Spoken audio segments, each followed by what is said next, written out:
BPSC exam लगातार विवादों में घिरता जा रहा है। इस वक्त मौजूद है हम गर्दनीबाग धरना स्थल पर और यहाँ देखिए कि हजारों की तादाद में जो स्टूडेंट्स हैं वो पहुँचे हुए हैं और इनकी एक ही मांग है कि एग्जाम जो है उसे रिशेड्यूल किया जाए, यानी एग्जाम को कैंसिल किया जाए।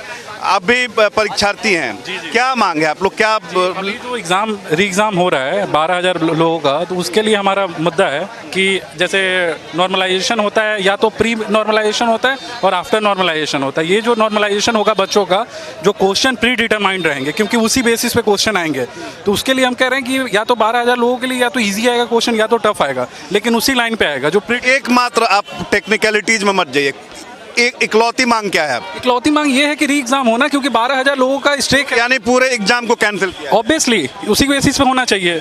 क्या आप क्या कहेंगे? सर, ट्रांसपेरेंसी के लिए तो आपको री एग्ज़ाम करना ही पड़ेगा, क्योंकि एक सेंटर का आप एग्ज़ाम कैंसिल कर करके आप बाकी के लिए तो जस्टिस कर नहीं पाएंगे, क्योंकि 12,000 स्टूडेंट वहाँ पर आप एग्ज़ाम दे रहे हैं। 300 बच्चे तो है नहीं, औरंगाबाद में 66 का आपको पता था।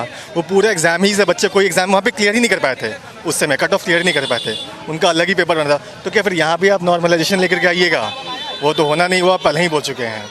और आप सर, एक सेंटर कैसे तो आपको पता चला है ना, बाकी सेंटर का तो आपके पास आया नहीं है, या आपने हो सकता है जाँच। यानी संशय की स्थिति है आपके? बिल्कुल क्लैरिटी नहीं रहा है सर, क्लैरिटी नहीं है। देखिए कि जो छात्र हैं अब उनका कहना है कि री एग्जाम होना चाहिए, क्योंकि एक सेंटर बापू सभागार में ये लोग चाह रहे थे कि वहाँ पर थोड़ी सी परेशानी हुई थी, हंगामा हुआ था, तो और उसके बाद एग्जाम को वहाँ पर फिर से दोबारा करने का नोटिफिकेशन जारी किया गया। लेकिन यहाँ पर देखिए कि ये भी इनके हाथ में एक ये बैनर है और देखिए कि शिक्षा सत्याग्रह 17 बीपीएससी छात्रों के भविष्य का सवाल, रद्द करो ये खेल बेहाल। क्या है, क्यों एग्जाम रद्द करने की मांग कर रहे हैं?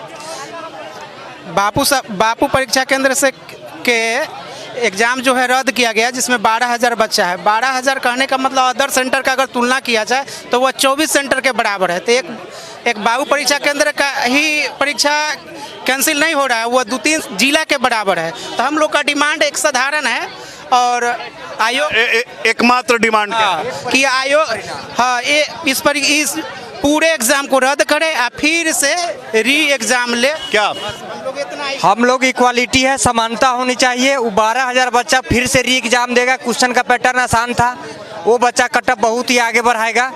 इस मात्र क्या मांग है? री एग्जाम क्या अभी री एग्जाम दोबारा से हो, कदाचार मुक्त हो, ताकि सभी विद्यार्थी के साथ निष्पक्षता से एग्जाम हो।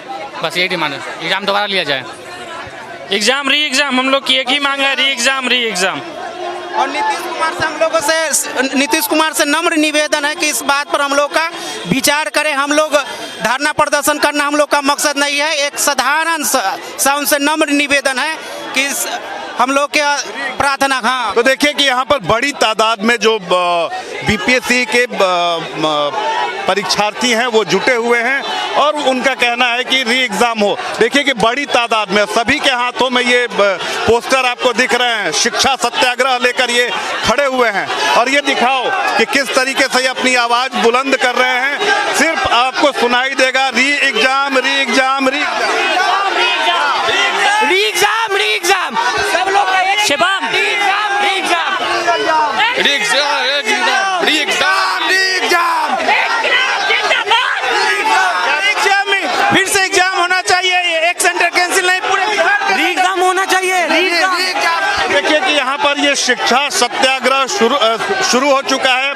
आप परीक्षार्थी हैं? क्या हैं आप? परीक्षार्थी हैं। तो क्या कह रहे हैं? फिर से री एग्जाम होना चाहिए। क्यों री एग्जाम होना चाहिए? क्योंकि बड़े पैमाने पे हम लोग के साथ अन्याय जाएगा। अगर वो 12,000 लोग का होगा एग्जाम तो हम लोग के साथ अन्याय होगा। अगर उन लोग का नहीं होता है, हम लोग का छोड़ दिया जाता है, तो उनके साथ अन्याय हो जाएगा। इसीलिए री एग्जाम होना चाहिए, सबके साथ होना चाहिए।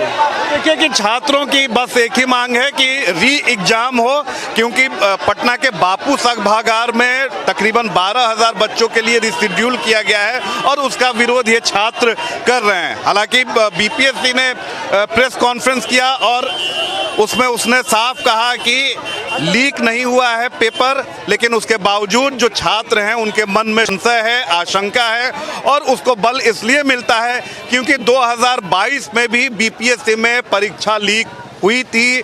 एग्जाम को फिर से कराया गया था। कई सफ़ेद पोस्ट लोगों की संलिप्तता उजागर हुई थी और आज तक नहीं पता चला कि बीपीएससी की साख पर बट्टा किसने लगाया। उसके बाद जब 70वीं बीपीएससी परीक्षा हुई तो बापू सभागार में हंगामा हो गया और एक केंद्र के लिए फिर से इन्होंने परीक्षा को रिशेड्यूल किया है और इसी का विरोध जो हजारों की तादाद में छात्र हैं वो कर रहे हैं कि आखिर कौन सा क्राइटेरिया है जिससे आप ये पता लगा रहे हैं कि एक ही परीक्षा केंद्र पर हंगामा हुआ और पेपर लीक नहीं हुआ है। अब देखने वाली बात होती है कि छात्रों के इस आंदोलन को लेकर बीपीएससी की क्या कुछ प्रतिक्रिया होती है।